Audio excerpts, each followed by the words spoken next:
ao filho. Ao filho. E que altura terá sido essa passagem da farmácia?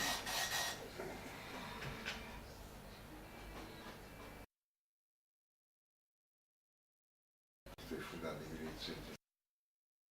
Foi Foi fundada em 1892 pelo Sr. António Soeiro. 1892. 1892.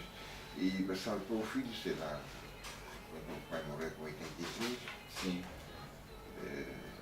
1940, sei lá. 30, 40, por aí. 40, Sim, por aí. sim. Parece que a primeira farmácia não era aqui neste edifício. A primeira farmácia, que não era aqui neste edifício. Onde é que tem ideia de onde é Ser aqui mais abaixo, nos prédios dos escotrins. que sim.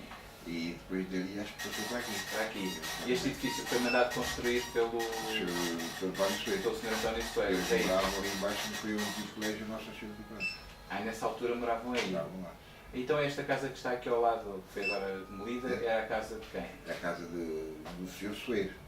Do Sr. Soeiro. Então, Soeiro. eles moraram naquela e depois Passaram para esta. Foram eles que a construíram também. Construíram também. Pronto, portanto, a família Soeiro esteve inicialmente naquela. Esta aqui nunca chegou a ser habitada por eles, o primeiro andar. Esta aqui suponho que nunca foi habitada. O que é que era o primeiro andar? Qual era o uso? O primeiro andar foi Casa do Povo, foi também consultório médico, foi uma casa de convívio dos médicos, vinham para ali jogar à canastra, às damas, ou jogos que faziam antigamente, não havia cafés. Certo. E era aí que eles brincavam. E foi consultório de algum médico que se recorde? Dr. Godinho, Do Dr. Godinho, e depois o Dr. Ricardo. Daquilo que eu tenho lido, o Sr. António Soeiro, muitas vezes, quando havia cirurgias, ele acompanhava, dava auxílio aos médicos. Sim, essa parte eu não tenho conhecimento, porque já não é mais tempo. Eu ouvi falar nisso. Ouvi falar nisso. Ouvi falar nisso do filho. Do filho, exatamente.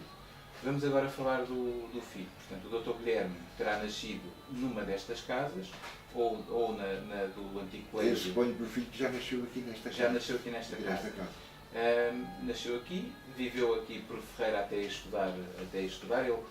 Nós conseguimos apurar que ele estudou no Colégio Moderno em Coimbra e depois fez a licenciatura em farmácia. Onde é que ele fez a licenciatura? Foi Coimbra também. Terá sido Coimbra também.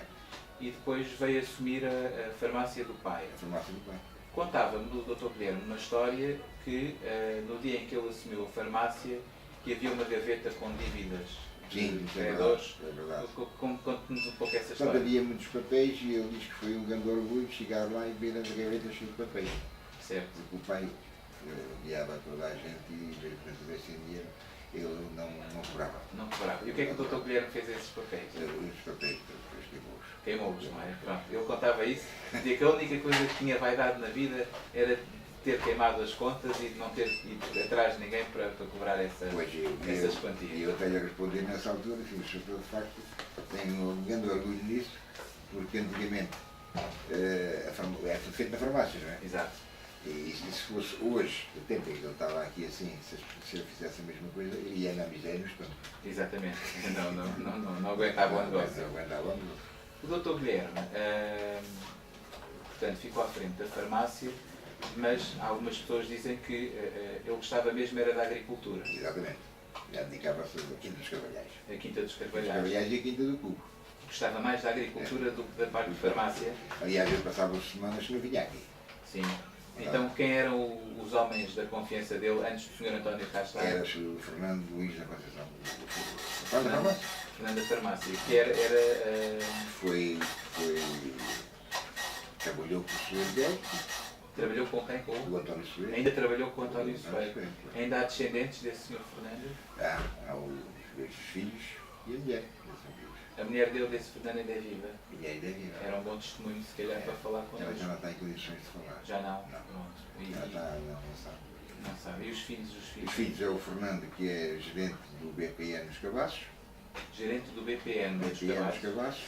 E a irmã Isabel, que trabalha em Lisboa, não sei se tem comunicação social, coisa assim dessas. Sim. Mas raramente aqui vem. Pois não vem tão bem. E esse Fernando portanto, era o título é técnico de farmácia, ou auxiliar de farmácia. Para além dele, não houve um Venâncio também que trabalhou? Houve um Venâncio, já não conheci. Já não conheceu, mas tem então, ouvido houve um Venâncio, houve um outro senhor também, que trabalhou também com o Fernando. Dois ou três, mas o que ficou esse tempo foi o Fernando. Foi esse Fernando. E em que ano é que o Sr. António entra aqui para a farmácia? Eu entrei para aqui em 55, só ver, 43, 55. 1925. Que idade tinha? Tinha 12 anos. 12 anos. 12 anos. Começar a trabalhar aos 12 anos é... Portanto, quando eu entrei para cá, a farmácia não tem nada a ver com o que é hoje, não é? Claro, não. Claro. Nós trabalhávamos aqui todo dia a fazer coisas. Depois, não havia medicamentos embalados, havia para uma dúzia deles, talvez. Sim. Hoje Aliás, claro.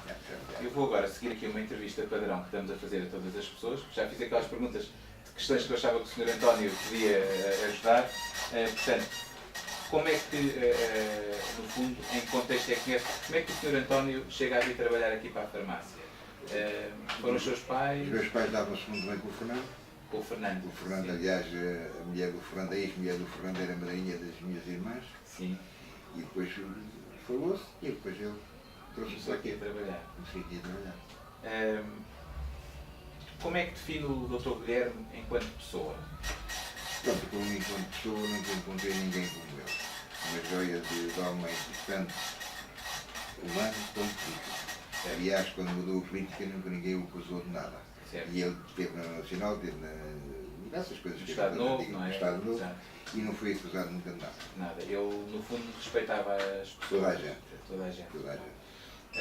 Ele, já que falamos nisso, ele guardava aqui neste escritório que ele tinha aqui ao lado, guardava algumas recordações da vida dele e por exemplo, uma das coisas que ele mostrava muitas vezes e que nós agora quando recolhemos o espólio não encontramos, era uma carta que o engenheiro Rui Godinho, comunista, lhe tinha mandado a dar os parabéns numa circunstância qualquer.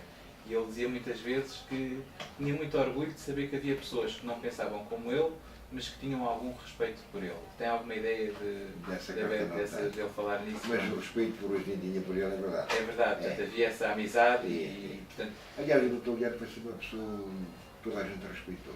As pessoas conseguiam se dar bem, apesar de estarem em campos opostos, mas o respeito e a amizade... A amizade nunca... Não ficava bem. Havia outra pessoa de quem ele me dizia muito que tinha feito algumas coisas aqui por Ferreira, embora fosse revolucionário, mas que eu um dia olhar para a obra dessa pessoa que era um tal Sr. Marmelo da Portinha, que tinha sido o fundador do Café Moderno, tinha sido o fundador da Serração, que mais tarde foi do Sr. Otávio Godinho, que tinha aberto a estrada para a Portinha e que tinha feito a escola na Portinha. E dizia ele, que era um indivíduo que foi muitas vezes preso pelo Salazar, mas que apesar disso que tinha feito uma grande obra, não se recorda desse Sr. Marmelo. Recordo-me da obra, mas não me recordo dele. Enquanto autarca, o Dr. Guilherme, como é que era? Qual era o perfil da autarca do Dr. Guilherme? Bem, ele se interessava por as coisas do Conselho, tinha sempre um dia ou dois por semana que ia para a Câmara atender as pessoas, resolver qualquer mal entendida entre uns e outros, uma espécie de juiz. Certo. E muitas vezes resolvia essas coisas. Certo. E pronto, passava ali assim o seu dia. Os ganhos naquela altura eram zero. Sim. Não tinha uma coisa qualquer, se calhar para os seus de correio, mais nada. Nas atas do seu tempo encontramos alguns melhoramentos que foram feitos ao nível das estradas, dos fontanários, e ele lutou muito, via-se nas atas que ele queria muito um plano de urbanização da vila, onde constavam, portanto, os principais monumentos, já vamos falar disso a seguir, a Casa do Povo, o Teatro, há todo um conjunto de edifícios e de associações em Ferreira do Zezer, às quais ele também esteve associado e que nós vamos falar de seguida. Contudo, o Dr. Guilherme não termina o mandato e é substituído, algum tempo, pouco antes de terminar o mandato, ele é substituído, salvo erro, aqui pelo Sr. Armando Coutinho, aqui desta casa. Sim, o Sr. Armando Coutinho foi o presidente a seguir. Porquê é que o Dr. Guilherme terá interrompido o mandato? Aí não. Já não. Numa altura que, salvo erro, eu estava em África também, não me acompanhei bem essa parte. Sim. Enquanto benemérito, eu falei das associações, era uma pessoa que ajudava quer as outras pessoas, quer as instituições do Conselho. Ajudou bastante. Os bombeiros, aquele terreno como está aí, seguido o contrato dos bombeiros, foi o terreno todo. Aliás, aquela parcela acho que era quase toda dele, e ele queria dar aquilo com a intenção de fazer umas casas para os pobres bombeiros, ali depois fazerem também as suas. Uma parte foi assim, outra parte não foi. Não correu, mas a vontade dele mas era... o terreno foi ele que deu. O terreno foi ele que deu. Está ligado à Casa do Povo também, à Fundação da Casa do Povo. Está ligado à Fundação da Casa do Povo, está ligado à Fundação dos Bombeiros. Do Sport Clube de Ferreira Azevedo. Sim, e penso que também da Casa de Ferreira dos Azevedo em Lisboa, ele era um dos sócios fundadores, há uns anos atrás. Pronto, a Casa de Ferreira dos Azevedo, ele podia ser fundador, embora nunca tivesse residido em Lisboa. Pronto, era só por ser de Ferreira. Alguma experiência pessoal sua que tenha marcado com o Dr. Guilherme? Ou seja, por exemplo, hoje em dia ser o dono da farmácia ou outra coisa, alguma experiência sua? O Dr. Guilherme foi sempre a pessoa que lidou comigo como homem e quando eu entrei aqui pela primeira vez à farmácia, ele chamou-me aqui dentro e disse: olha, aqui dentro até o próprio papel se esconde. Não queria nada prejudicar as pessoas. Certo. Portanto, uma pessoa totalmente livre de se precaver ao próximo. Exatamente, portanto, segundos interesses para prejudicar as pessoas. Exatamente. E não fazia distinção nesse aspecto. Não fazia distinção a ninguém. Muito bem, muito bem.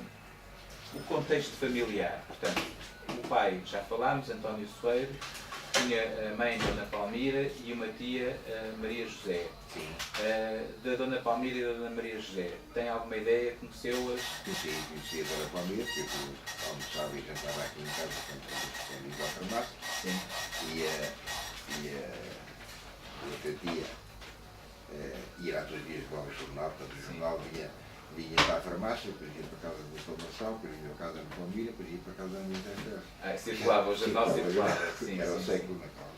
A casa da Dona Maria José, onde é hoje a Policlínica. Hoje é a Policlínica. A Dona Maria José casou ou era solteira? A Dona Maria José era solteira. Eu acho que era solteira. Nunca tive conhecimento que ela tinha duas afilhadas. Sim. E é quem ficava com tudo que era dela, não é? Sim. Tudo bem. Então disse-me que comia em casa do Dr. Guilherme. Era normal os funcionários comerem em casa do Dr. Guilherme? O Fernando comia, também não sei comer. Sim, pronto. Então eram tratados como família, praticamente. Exatamente. Muito bem. Quem é que eram os principais amigos do Dr. Guilherme? Quem é que eram aquelas pessoas, amigos, enfim, do tempo dele, com quem é que ele se relacionava? Ele dava-se bem com toda a gente. Embora eu houvesse aqui 3 ou 4, o Dr. Adriano, o Dr. Fogo, o Chico Padre. Eram assim as pessoas mais da... Os professores, também havia aqui. Os professores. Portanto, as pessoas davam-se todas muito bem umas com as outras aqui em Ferreira. Sim. Inclusive o Dr. Guilherme costuma dizer que aqui neste edifício terá funcionado uma espécie de clube. Assim como havia o clube de Marense, que ainda se tentou aqui criar um clube de famílias mais finas, mas que durou pouco tempo. Pois, havia aqui, encontrávamos aqui de vez em quando a jogar, à noite e tal, mas o clube nunca chegou a ser. Nunca chegou a ser.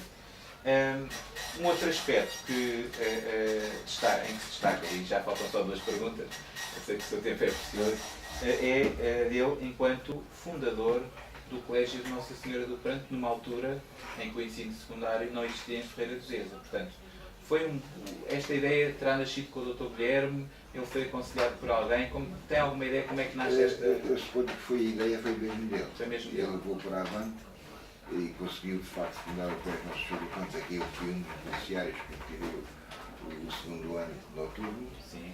Que naturalmente ainda me valeu alguma coisa porque fui para a classe de sargentos. Muito bem. E depois daí, mais alunos, hoje como são doutores, especialistas, mas o início foi que aquilo funcionou um bocadinho assim um bocadinho à meia tigela, mas foi andando, foi sempre segurando e hoje é o que é. E há muitas pessoas da geração do Sr. António e outras talvez mais novas que não foram a esse colégio existir e nunca tinham estudado, nunca tinham ido mais longe, nem tinham feito aqueles cursos.